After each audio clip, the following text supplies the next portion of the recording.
for her a divine media Ghana, that's a resound so amount aquaba. A flag bearer, Edima, a Osnico Kukamanukwa, and Primpiano, and Osanso, a vice president, Edima or mine Ghana, a Dr. Muhammadu Bawumia. I was for only BBC journalist to be actually and common, now and common dear, near me was soon. And some who do actually say, Vice President, His Excellency, will she a good now, and some I would do a noom and a journalist, just or could sitting in a good one, my council, one nay a Vice President or more ever about the deal. Dear Dick, was saying how to improve internationally generated revenue in Africa. They are talking to me and saying digitalization, trade. And our fourth one was say AI, artificial intelligence. Last one was say human capital development in Africa. And in semi and a journalist or BBC or picturing in say one a vice president eba bechiche and home. Now I was here for ye bakwakotie and komochiche no said ye see a course. So now bra a journalist teachers will be sa and sending in our area na fedi na wo born in sem wa Eddie and my younger Dr. Muhammadu Bawumia say, "Hey, why are dear Ankasa?" Now, next summer, I quote, so I say, "I am 100% convinced that if he is given the chance to lead the country, he assemble his own team and train to execute his ideas, Ghana will be different." Teacher say you jai bibia e de shenensa onu ankasa ni team. She journalist, BBC journalist, or 100% convinced saying, Dr. Muhammadu Bawumia, Obetini as Sangani Ankasa. It's not everywhere that we have the personnel in terms of the teachers and all of that. And in fact, even in teaching, you need to be, the information out there is so much, the research out there is so much that with tools, you can get succinct, summaries of where the research stands in various areas. And you can use it as a teacher to teach your students. Similar with the doctors, they cannot cope with all the most recent information. They can get it using artificial intelligence to get the best. So I think that, and the same with agriculture, you can help. So I think that if we focus it in some of these key areas, Africa can really benefit. And one of the things that I have always said in the area of technology, digital technology, AI, and all of that, is that Africa comes to the table with no legacy systems. we don't have a bed. And so we can make those changes and leapfrog in many areas that the developed countries will find it difficult. So we should not use the developed countries as a measure of what we do. We have to chart our own course. We have to chart our own course because they have a different set of facts on the ground to begin with from us. So different horses for different courses, as Draka would say. So we've got to not be intimidated. The late Calisius Juma, actually, of blessed memory here teaching at the Kennedy School, has made that point that even the developed countries now has things to learn from Africa. Now, this brings me to the elephant in the room. Energy. Yes. More than half of the African population do not have access to energy. So how do you harness the potential of artificial intelligence and other technologies when electricity is not available? What are your thoughts on this?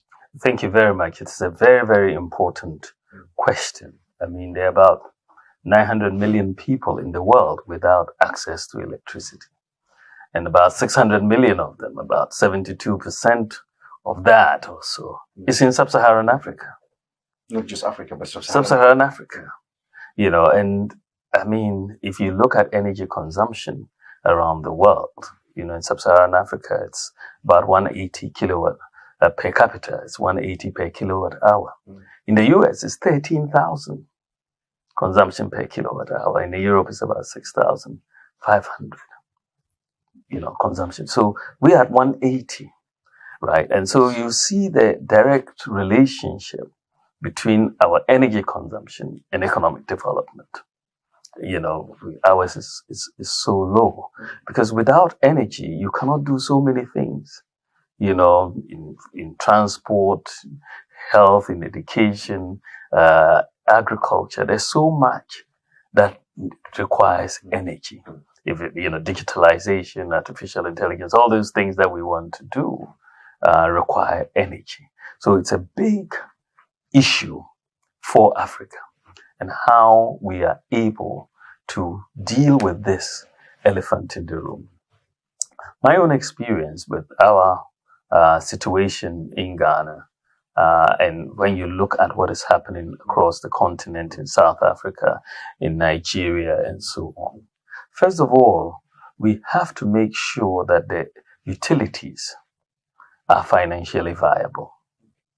The lack of viability of our utilities is a major problem, because if the utilities are not viable, they are not able to make the investments that are required. And you know that with the energy sector, the lead time for investment is about 4 years before you actually need the energy. And so if you don't put in the investment early on, but if your utilities are making losses, they are not cost recovering, you have a major problem to start with in that sector. In the utility sector, I think the World Bank estimates that we need about 20 billion annually for the next 10 years or so for us to close the gap, on electricity.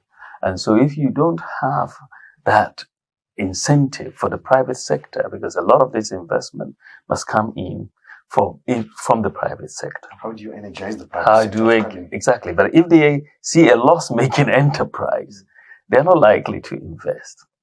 So that is one thing that we have to be careful and very deliberate on, to make sure that there is viability of our utilities. The other thing that we have to do, because we are working individually in countries, it is very important, because some places we have different comparative advantages. There are some parts of the continent where there's more hydro, some parts where there's more gas. But so it requires a deliberate strategy to integrate our utilities. And not only to integrate the utilities, but to integrate the power and diversify the power generation mix towards more green energy. You need to diversify towards more solar, towards more hydro on the continent. We are blessed with a lot of sun. And many places in the Sahel, for example, that you can really leverage solar energy, for example. So I think that the integration of our utilities is going to be very, very important, as well as making sure that there's financial viability, and encouraging the private sector to come in to invest in the sector. I think that's quite interesting. Yeah. And this brings me to my last question. There is a lot of interest from countries, China, United States, Europe, Africa Conference, Africa this, Africa that. Yeah. And you mentioned that we have to work collectively together. Right. But how is Africa sit at the table during these negotiations? What are your thoughts on African countries, especially the regional blocs, negotiating in trying to bring this private, sector into Africa to go as a bloc, so that they can have a better deal than going alone, so that Africa's voice is much bigger and stronger? Yeah, I mean, I think that, it goes without saying that, we deserve, as a continent, a seat at the table. I mean, we are a major contributor to the development of this world, in terms of our resources, in terms of our population, and so on. We definitely do deserve a seat at the table. And of course, we are a major bloc. The African Continental Free Trade Area has been set up with over 1 billion in population and 3 trillion that we have put together. And so it gives us some marketing power, some negotiating power at the table, if we recognize it. Right? You may have the power, but you may still work in very much silos, but once we can recognize and negotiate on the basis of our market power, I think that the rest of the world will listen. So it is in recognizing that we have this to do if we are going into energy, because we have to get our own act together before the world will listen to us. Yeah, I mean, if we go in a lot of the current circumstances, we will not be listened to, but we must be taken seriously, right? And to be taken seriously, we have to do the things that make sense for us to do, and then come together as a bloc to negotiate for very, very important concessions for the continent. Thank you very much, Your Excellency. I think I have to negotiate an exit from the interview because it's my time. Yes. It's really a pleasure to have you, Your Excellency, to have this conversation. So much, and we look forward to receiving you at the Africa Policy Journal in the future. I look forward to that. Yes. This has been a very good experience. Yes, thank you so much. Thank you very much. Very well. Ladies and for Dr. Muhammad Bawumia, only BBC journalist, and let's give him a chance. We are ready to see. Comment section, once we bet me actually, what I mean, said, but your journalist can, and Mr. So may can be an incision one Macassin, Jama Divine Basufi, or MPP, Mr. Regional Fifi, Macram.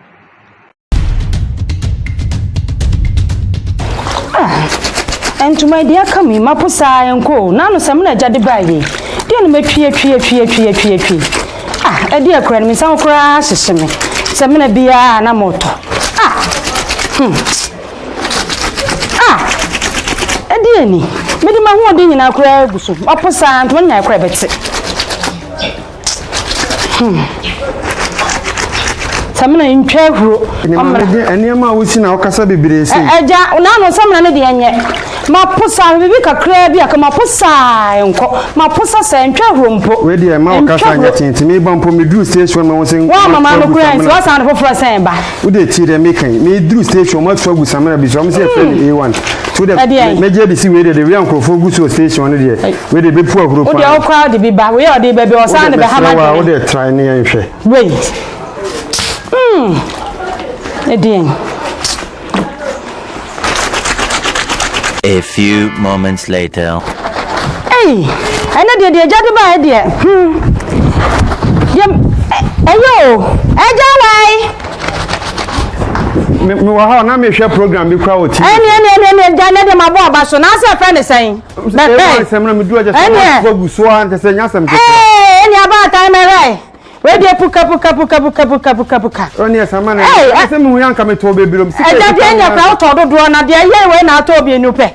Ene ka ho no ma nkwa nya otumri ka ho na ya wadwo mo number ama me. Na me station ka onsu betimi afre A1 ewa ahomaboafo iso 054 507 4743 054 507 4743 na wonso so Joe Basop alata seminar after wash Parazone na se wo hwehwe A1 akira kwan a obo asechechere ehonnom A1 asoye na ewo se wutu ana se wo pese wo to ne mako A1 Company Limited abatan yatsi asemde A1 seminar Eya Papa